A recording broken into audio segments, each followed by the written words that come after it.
Hey, it's Kaufman is Alive. I look at comic books new and old. Welcome to the show. Today I'm looking at all the new comics I picked up at the comic book shop this week. They're all Marvel comics. Just happened to be that way. I didn't plan it like that. Three of them are new books that just came out today. One of them, Gwenpool #1. This actually came out last week.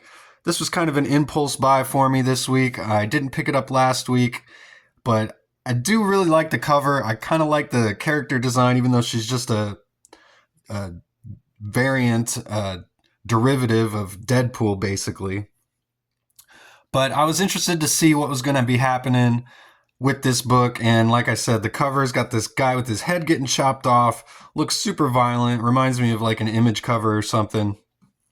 And I probably won't be picking up this whole series, but figured it'd be fun to pick up this first issue and see just what the heck is going on with this character, Gwenpool. She's like a alternate universe version of Gwen Stacy. They kind of sum it up here. Gwendolyn Poole was a Marvel superfan transported from the real world to Earth 616. There she used her encyclopedic knowledge of how the comic book medium works and the superheroes who live within them to warp reality around her.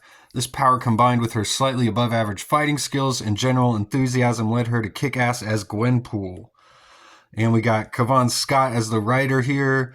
Stefano Nessi is the artist. Matt Milla is the color artist. Ariana Maher is the letterer. And Chad Hardin, Edgar Delgado did this cover here, this awesome cover. And this was a $4.99 book. And like I said, I haven't flipped through any of these comics yet. Looks like we've got plenty of decapitation right off the bat.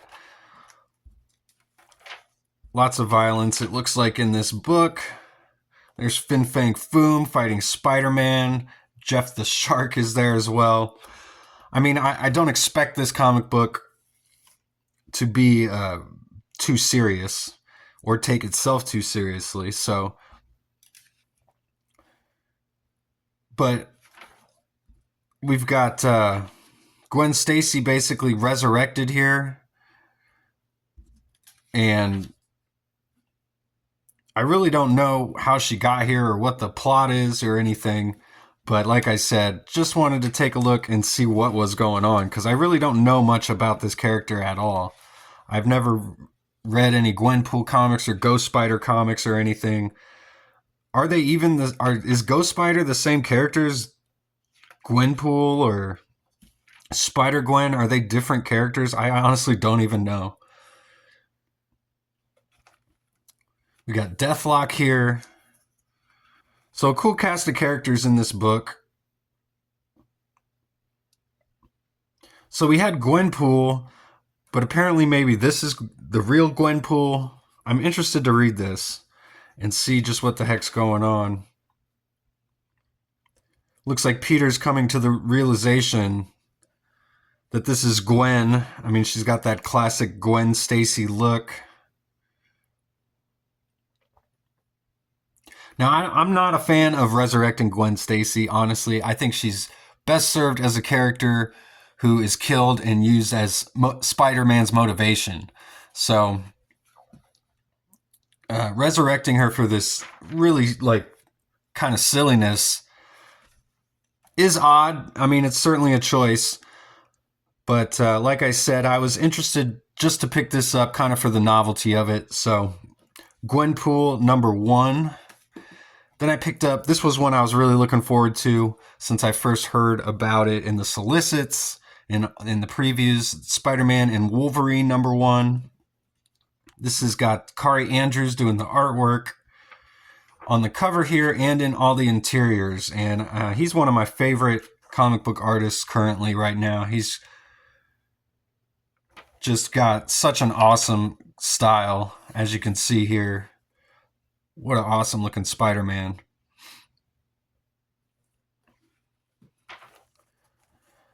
Kind of cartoonish, but just really awesome pencils. Some of his stuff kind of reminds me of the 70s sci-fi painter Frank Frazetta.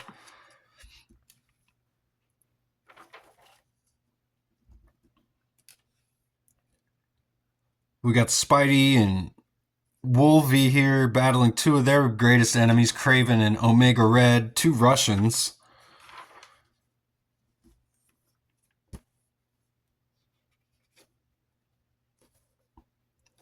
There's a homage there to the Kraven's Last Hunt with Peter Parker. Here lies Spider-Man, slain by the Hunter. We got Wolverine here. Well, it looks like we got another mashup character. We had Gwen Stacy and Deadpool in the last comic, and it looks like they're mashing up Weapon X and Spider-Man here. Or maybe that was just a dream. I don't know. That is such a badass looking Green Goblin. Yeah, it looks like maybe they're trading places here. We've got some Spider-Man Wolverine mashup there. That's pretty awesome. Got Spider-Man in place of Wolverine there from that famous Mark Silvestri X-Men cover, which is actually, if I'm, that is a, which is actually a take off of a Boris Vallejo painting, I believe, from a Conan the Barbarian comic. So homages to homages here.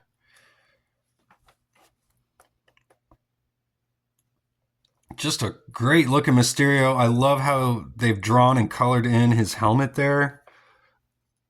Not the way it's usually done, but it looks really cool. I love seeing Kari Andrews drawing all these classic Spider-Man villains.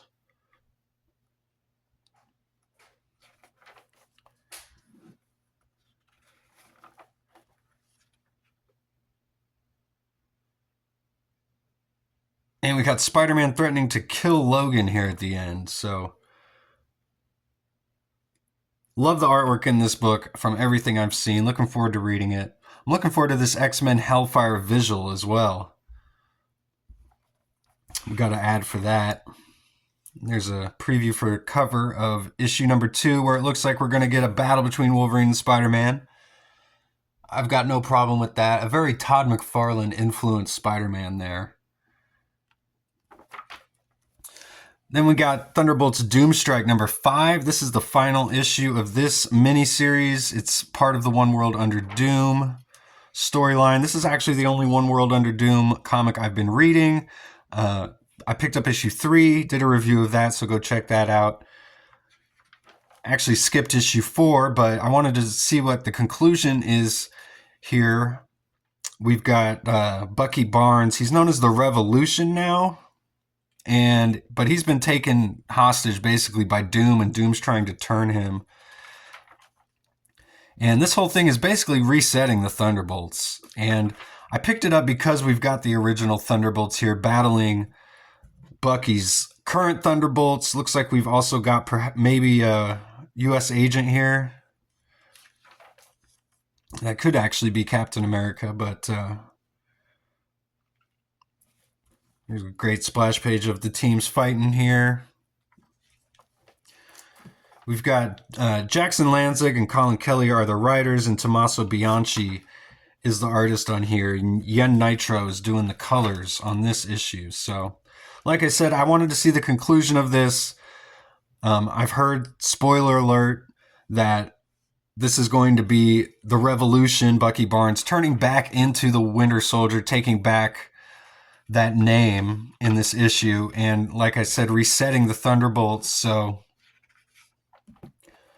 I was interested to see this issue because I'm a big Thunderbolts fan. I did a review a couple weeks ago of the very first issue of Thunderbolts from '97, and I liked the movie. I thought the movie was great too, even though it's totally different than the original Thunderbolts comic. It's more in line with what's going on here.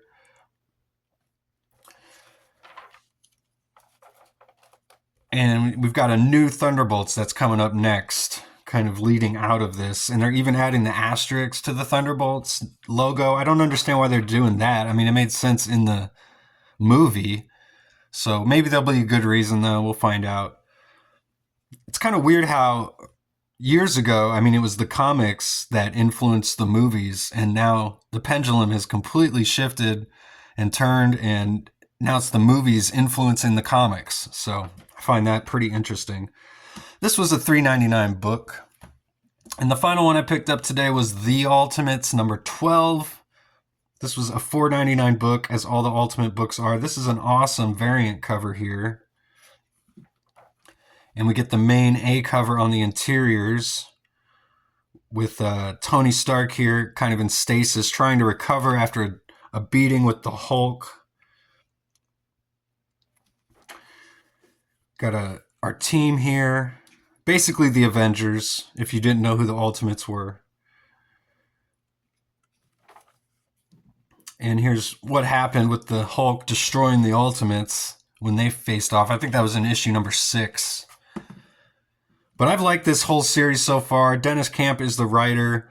Let me see who the artist is. I believe it's the same artist, Juan Frigeri, that has been in every issue. And Federico Blee is the color artist here. I don't know which cover this is, which variant. So it's either the Alana Casagrande, Brian Valencia, or Sanford Green, Inyuk Lee. Have to look that up. I'm not sure which team did that one, though. So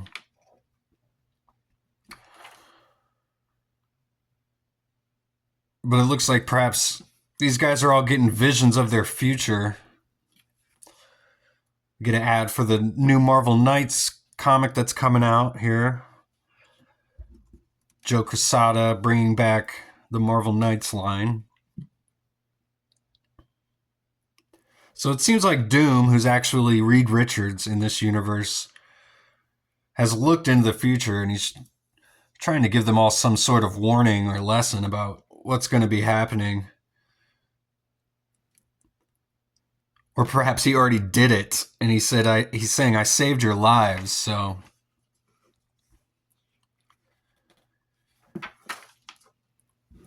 I wonder what the end game is with Doom here and Reed Richards, considering the Maker will be returning, and the Maker is just another version of Reed Richards himself, so something's boiling under the surface for sure between Doom and Stark. So I've done reviews of every issue of the Ultimates, so you can go check out my thoughts on this whole series. Go check out those reviews.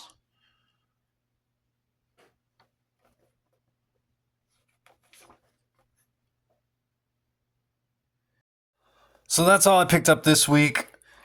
I gotta say, I'm probably looking forward to the Spider-Man and Wolverine the most, although really all these comics intrigue me. I'm looking forward to reading all of them. There was some comics that came out today I didn't pick up. Most notably, I'd say The Incredible Hulk number 25, which was a big 40-page anniversary issue with a battle between Hulk and Thor. They're actually out on the shelf, and I didn't put it on my pull list, so may have to just pick that one up in a discount bin or something if I can find it.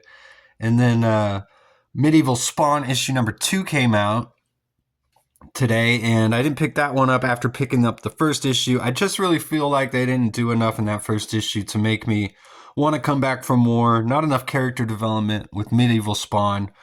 And The Battle Beast came out last week by Robert Kirkman and Skybound and Image Comics.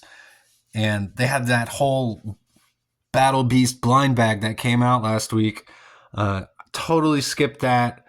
Kind of wish I had picked that one up. Those looked really cool. You never know what you were going to get in those blind bags. They had some Marvel team-ups with Invincible and Spider-Man, and some other Invincible comics and Battle Beast, and that first issue, foil variants, and that looked really cool. So I'm going to have to search around, see maybe if I can still find one, if you can get them anywhere. And that's about all I got for this week. Let me know what you guys thought in the comments. Did you pick up any of these books this week? What are you looking forward to reading? What are you guys reading? Let me know. Thanks again for watching, and I'll see you guys on the next one. Go read comics.